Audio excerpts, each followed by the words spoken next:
दुनिया में ऐसी जगह बहुत कम है जहां नेचर का मैजिक इतना अलाइव लगता है।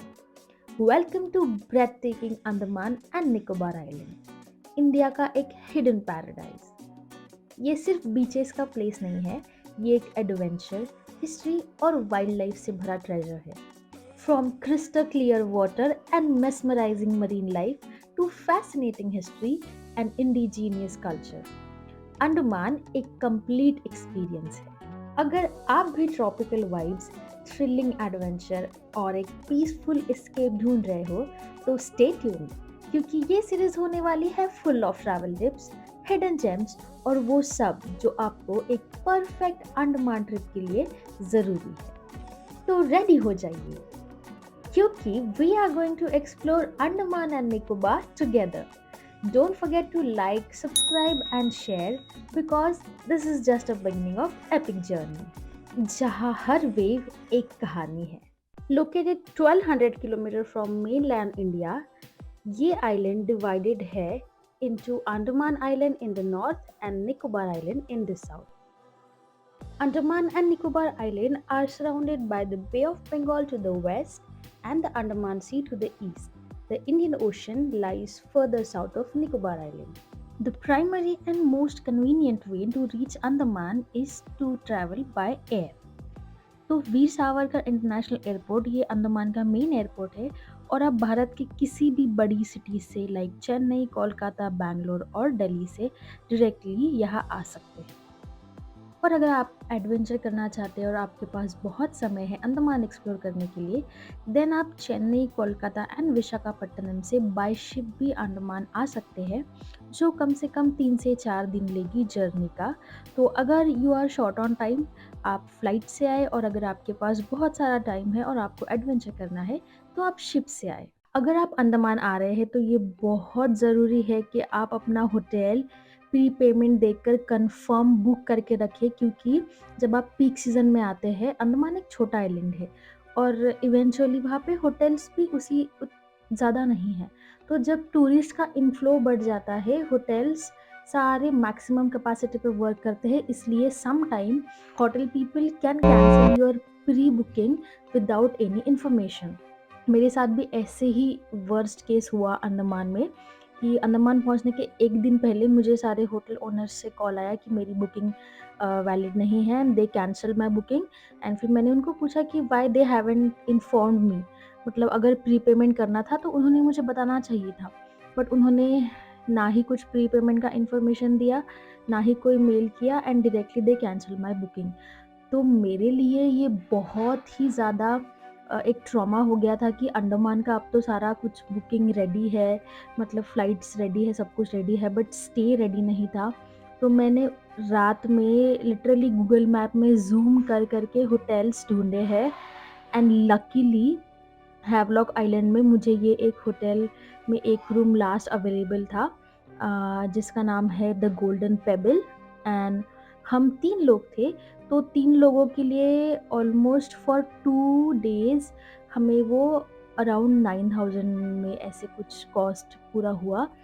बट मेरे लिए उस समय कॉस्ट इम्पोर्टेंट नहीं था, व्हाट इम्पोर्टेंट इज़ कि मुझे कोई होटल मिल जाए। तो अगर आप अंडमान आ रहे हैं, ये गलती बिल्कुल भी मत कीजिए, स्पेशली जब आप पीक सीज़न में आ रहे हैं। और अगर आप हैवलॉक में एक बजट फ्रेंडली और अच्छी प्रॉपर्टी में रहना चाहते हैं, then the golden pebble is good option for you and you can check out this property. वैसे तो अंडमान में बहुत छोटे-छोटे आइलैंड्स हैं जहाँ आप घूमने जा सकते हैं, बट यहाँ के मोस्ट फेमस आइलैंड जहाँ पे टूरिस्ट की क्राउड बहुत ज़्यादा होता है, वो है Havelock island, Neil island and people also explore Port Blair. So सबसे पहले हम जानते हैं places to visit in Havelock island. Havelock island पहुंचने के बाद आप अपने दिन की शुरुआत कर सकते हैं काला पत्थर बीच पर सनराइज देखकर। तो अंडमान आइलैंड में सुबह 5 से 5:30 बजे तक ही सनराइज हो जाता है, इसलिए अगर आपको सनराइज देखना है और अगर आपका होटल दूर है तो आपको बहुत जल्दी निकलना पड़ता है। इसलिए हम भी 4:30 बजे निकल गए थे हमारे होटल से। हमने ऑलरेडी एक ऑटो किया था जो हमें एक डे टूर करवाने वाला था for all Havelock island. So it's early morning 5:30 and we have arrived at Kala Patthar to watch sunrise. and trust me, I think it's gonna be lit because I'm getting very good feeling. तो हम अभी कोई पत्थर पे जा रहे हैं जहाँ से हमें सनराइज़ का बढ़िया वाला शॉट मिलेगा। Hello and good morning. तो हम अभी आए हैं काला पत्थर बीच, यहाँ का सनराइज़ देखने। तो हमने एक ऑटो बुक किया है जो हमें ये सब चीज़ें करवाने वाला है, तो वो हमें यहाँ छोड़ के अभी चले गए हैं कहीं। But we are here at Kala Patthar beach to watch sunrise. तो let's see this mesmerising sunrise. So इस बीच के किनारे पर ये काले वोल्केनिक पत्थर ऐसे स्कैटर्ड है जो कॉन्ट्रास्ट ऐड करते हैं against the white sand and crystal clear water, and इसीलिए इस बीच को काला पत्थर बीच ऐसे बोला जाता है। काला पत्थर बीच जाना जाता है यहाँ का फेमस एंड पिक्चर्सक्यू लोकेशन के लिए, और ये बहुत ही शांत बीच है। बहुत सारे टूरिस्ट यहाँ पे रिलैक्सेशन के लिए आते हैं, और अगर आप इस बीच पे आ रहे हैं तो आप बहुत सारी बीच एक्टिविटीज़ कर सकते हैं, जैसे आप पानी में खेल सकते हैं, या फिर एक परफेक्ट फोटोग्राफी कर सकते हैं, या फिर आप सिंपली इस बीच पर रिलैक्स कर सकते हैं।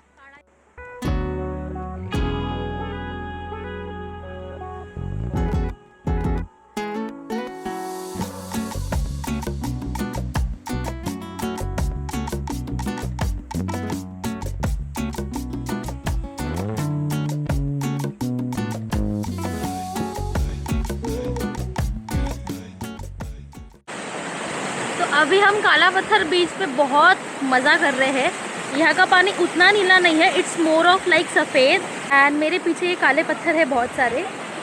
सो या दैट्स ऑल अबाउट काला पत्थर बीच, एंड आप यहाँ आकर बहुत सारा मज़ा कर सकते हैं। आप आपका बीच वाला मैट भी ला सकते हैं, या पानी में भी खेल सकते हैं, एंड ये एक अच्छी जगह है to spend your time in Havelock. इस प्रकार से काला पत्थर बीच पे थोड़ा एंजॉय करके अभी हम वापस जा रहे हैं हमारे होटल में। वहाँ पे जाके हम थोड़ा फ्रेशन अप होके ब्रेकफास्ट करेंगे, और उसके बाद हम जाएंगे एलिफेंटा बीच। तो काला पत्थर बीच में आप अर्ली मॉर्निंग आके खेल सकते हैं, सनराइज़ देख सकते हैं, एंड बहुत सारे बीच एक्टिविटीज़ कर सकते हैं।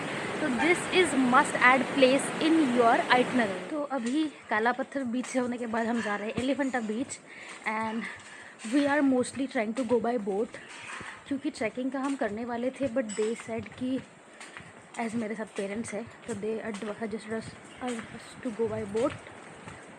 सो या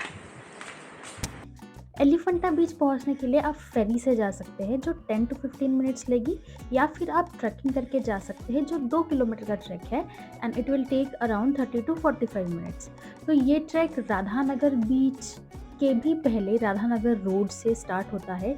वहाँ पे एक साइन बोर्ड रहता है एलिफेंटा बीच ट्रैकिंग पॉइंट, और अगर आप वहाँ पे पहली बार जा रहे हैं तो इट्स एडवाइजेबल कि आप वहाँ पे कोई गाइड ले लें, एंड आप ट्रैक करके भी जा सकते हैं। बट एज मेरे साथ पेरेंट्स थे, हमने डिसाइड किया कि हम फेरी से जाएंगे। तो जस्ट हैवलॉक जेटी के ऑपोजिट में ही आपको एलिफेंटा बीच के लिए फेरीज मिलेगी। तो ये जेटी से आपको 10 to 15 मिनट्स चल के जाना है, एंड वहाँ पे एक काउंटर होगा जहाँ आपको एलिफेंटा बीच जाने के लिए टिकट बुक करना होगा, एंड फिर बाद में उसके हिसाब से आपको बोट्स अलॉट होगी, एंड वो बोट आपको एलिफेंटा बीच लेकर भी जाएगी, आपके लिए 3 घंटा वेट भी करेगी, एंड बाय द 3 PM आपको वापस जेटी पर ला देगी। तो जैसे कि आप देख सकते हैं यहाँ बहुत ज़्यादा भीड़ है। अभी हम पीक सीजन में आए हैं, हमें हमारा बोट मिल गया है। हमारे बोट का नाम है मैक्स रेडर 2। तो जैसे ही आप एलिफेंट बीच जाने के लिए आपको जो हैवलॉक जेटी है उसके ऑपोजिट साइड से भी एक बोट है, वहाँ से बोट जाती है टू एलिफेंट बीच। सबसे पहले जैसे ही आप वहाँ पे आएंगे, वहाँ पे बहुत सारे आपको ऐसे काउंटर लगे रहेंगे, वहाँ से आपको फॉर्म भर के टिकट लेना पड़ेगा बोट का 1000 रुपीज़ पर पर्सन, जिसमें आना जाना और कॉम्प्लीमेंट्री स्नॉर्कलिंग मिलेगा। एंड फिर वो पैसे भर के आपको वहाँ पे और एक टिकट काउंटर है। तो बांधना भी है क्या? अभी पहले लाइफ जैकेट पहनते हैं।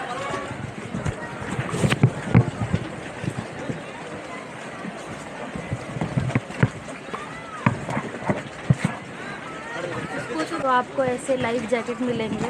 देखिए आपको वो जो टिकट है ये बाजू के टिकट काउंटर में रखना पड़ेगा, फिर बाद में वो आपका टिकट बनाएंगे। फिर जैसे ही काउंटर होगा वो आपका नाम अनाउंस करेंगे और आपको टिकट देंगे।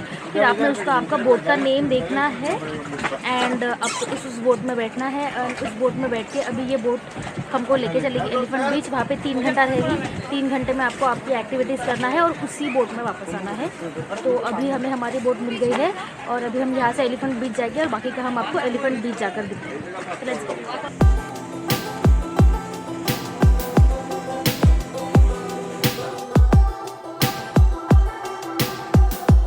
तो अगर आपको वाटर एक्टिविटीज़ करनी है तो आप एलिफेंटा बीच पर आ सकते हैं, या फिर अगर आपको वाटर एक्टिविटीज़ नहीं भी करनी है फिर भी ये बीच बहुत सुंदर है। छोटा है बट बहुत ही picturesque and perfect photos के लिए बेस्ट है। तो इस बीच पे आकर आप वाटर एक्टिविटीज़ जेटी से ही बुक करके यहाँ पर कर सकते हो। हमने sea walk and glass boat ride किया था एंड एलिफेंटा बीच के बारे में डिटेल्ड वीडियो बहुत जल्द आएगा।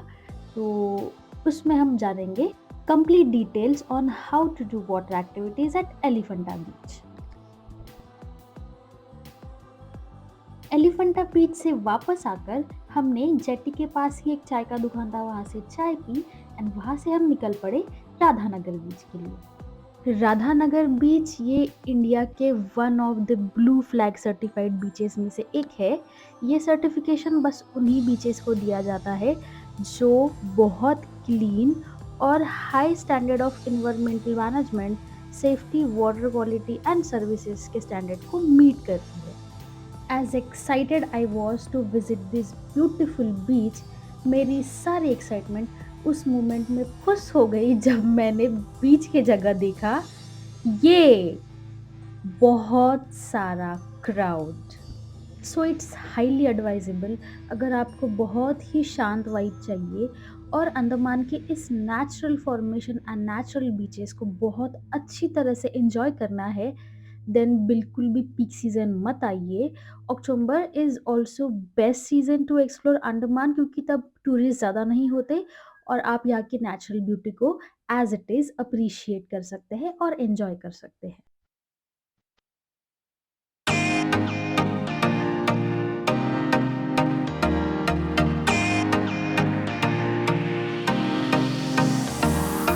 We have witnessed this beautiful sunset at Radhanagar beach and अभी हम बहुत थक चुके हैं क्योंकि आज हमने वाटर एक्टिविटी भी किया था, इसलिए हम यहाँ से अभी जा रहे हैं। So when you are coming to Havelock you can add, you must come to Radhanagar beach. This is beautiful beach I would say and it's also blue certified beach. So yeah do come, do visit. तो राधानगर बीच के आसपास ये बहुत सारे shops है जहाँ पे आप शॉपिंग कर सकते हो, आप कपड़े ले सकते हो, आप सुवेनियर्स ले सकते हो या फिर जो भी आपको लेना है खरीदना है। एंड बहुत सारे खाने के स्टॉल्स भी है, तो आप कुछ खा भी सकते हो यहाँ पे। So it's time for us to leave Radhanagar now and will head straight to our hotel and get some rest because हम आज सुबह 3:30 से उठे हैं। बाकी हम आपको कल मिलते हैं। कल we have like half day spare, so we don't know what we gonna do. So till then, good night and see you in the next slide or next video. Very good morning from day 2 at Havelock and आज हमारा day 2 है। day 1 में हमने काला पत्थर बीच cover किया, elephant beach and Radhanagar बीच। तो हमारी आज फेरी है फॉर नील आइलैंड 3:15 बजे और हमारे पास आधा दिन है ऑलमोस्ट। एंड जो मेन स्पॉट है हैवलॉक के वो तो हमने कल ही कवर कर लिए। सो वी आर अभी सॉर्ट ऑफ इन कन्फ्यूजन कि हम क्या करें। तो हम सोच रहे हैं कि अभी यहाँ पास में ही नेमो बीच है, वहाँ जाते हैं। उसके बाद को हम कोई कैफ़े चले जाएंगे एंड देन उसके बाद we will go to Neil island. तो अभी let's go to Nemo beach and वहाँ से आपको ले चलते हैं कैफ़े एंड नील आइलैंड। हमारे होटल से नेमो बीच वॉकिंग डिस्टेंस पे था, इसलिए मैप लगा के हम निकल पड़े नेमो बीच एक्सप्लोर करने। तो अगर आपको स्कूबा डाइविंग करनी है, Nemo beach is hub for scuba diving. ये बहुत ही छोटा सा बीच है पर बहुत ही सुंदर, रिलैक्सिंग एंड पीसफुल बीच है। तो अगर आप हैवलॉक आ रहे हैं, इस बीच को विजिट किए बिना बिल्कुल भी मत जाइए।